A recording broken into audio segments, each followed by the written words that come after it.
They did not understand that he had to rise from the dead. Our faith asks us to believe many things that are completely opposed to our ordinary human experience. At the beginning of his life, we are asked to believe that Jesus was born of a virgin. Never happens in human experience. At the end of his life, we are told that he rises from the dead. Nothing that we know of ever like that. And yet this is the object of our faith. At the same time, there's something about this which is really very much allied to our human experience. Passing from death to life. I think that all of us may have at one time or another in our lives been at a place where it seemed that everything was dead. It seemed as though there was no hope. There was complete darkness. Again, in the Bible, darkness and light are very important. We experience both of those.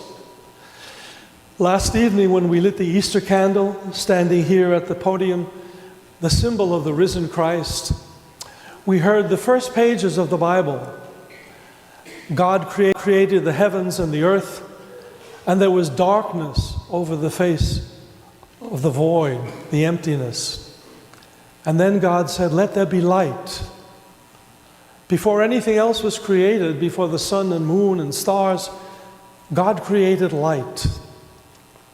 What does that mean? It means that in the lives of all of us there is darkness, and light succeeds it. Light comes out of the darkness. Now that doesn't always happen. There can be terrible tragedies, and they're going on all over the world today, in which people are plunged into darkness from which they will never recover.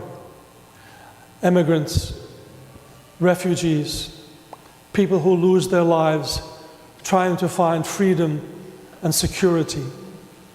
And yet, we know that there is always room to move from darkness to light.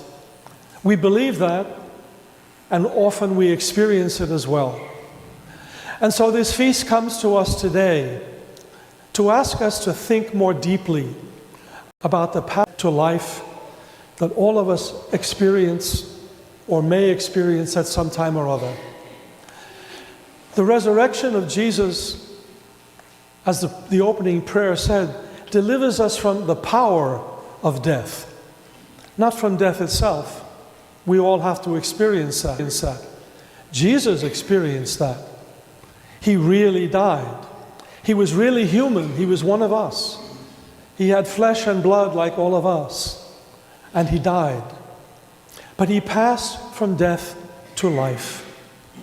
And so this is a celebration of our passage from death to life in Christ. We believe in him. That's why there are so many of you here today. So many more than usual.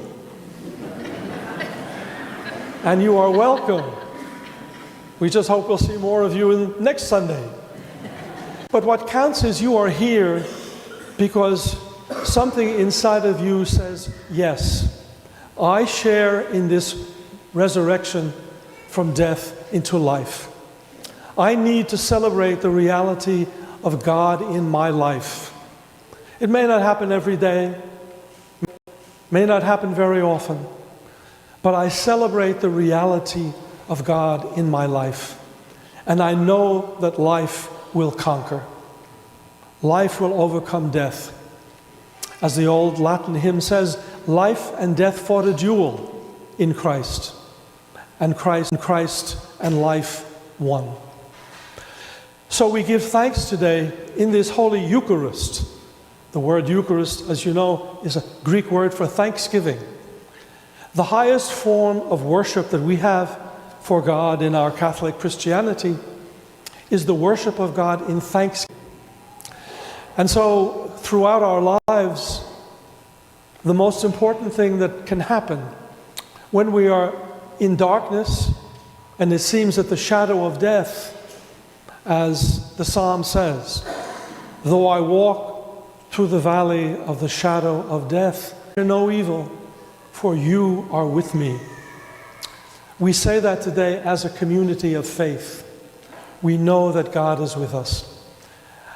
And so, in every situation in which we find ourselves in the dark, what's most important is to take a deep breath and to be thankful. And in that way, to share not only in this Holy Eucharist, but in every moment of our lives. Because with Christ, we have passed from darkness to light and from death into life.